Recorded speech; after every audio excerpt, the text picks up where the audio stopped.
はい、今日のご質問です。死ぬと人の魂はどうなりますか？天国に行くのでしょうか？こういう質問です。はい、これはどなたにとっても重要な質問です。信者、つまりクリスチャンと不信者、そうでない人の行き先は異なります。このテーマに関していつものように3つ申し上げます。1番目に、まず聖書的ではない考え方を紹介します。死んだら魂は消滅するというのは聖書の教えではありません。死後も魂は生き続けます。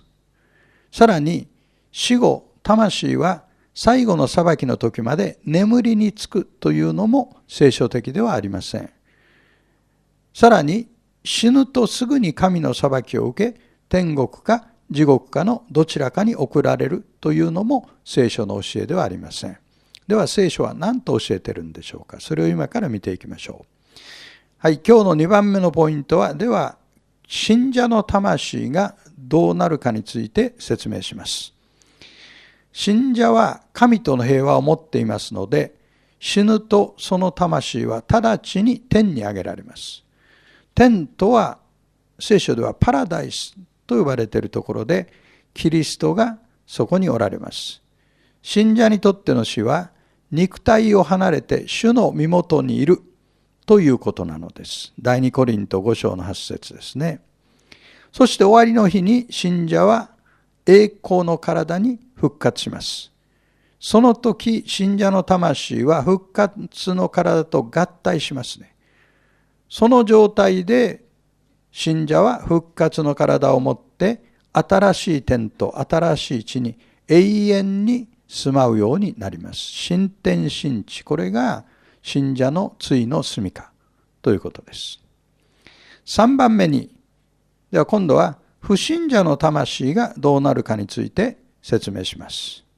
不信者の魂は死ぬと黄泉という場所に行きます。これはヘブル語ではシオールという場所ですね。そこは私たちが通常地獄と言っている言葉、それではないんです。地獄そのものではありませんが、それでも大変苦しい場所です。そしてやがてキリストが王として地上で千年王国を支配されますが、その千年王国の終わりになって不信者が復活します。その後、白い御座の裁きという裁きの座につきます。その裁きの後、不信者は燃える火の池に投げ込まれます。これが地獄と呼ばれるところなんです。そこは不信者の永遠の住まいとなります。さあ、振り返ってみると、人が最終的に向かっている場所は2つしかないということがわかります。一つは新天新地、もう一つは燃える火の池です。そしてそのどちらに行くかを決める要因はたった一つなんです。イエス・キリストを通して神と和解しているかどうかだけが要因なんです。私たちは一生懸命イエス・キリストの福音をお伝えしますが、その目的は一人でも多くの方が救われてくださることを心から願っているからです。ぜひあなたもイエス・キリストを信じて神との平和をいただいてください。ではまた次の Q&A でお目にかかりましょう。ありがとうございます。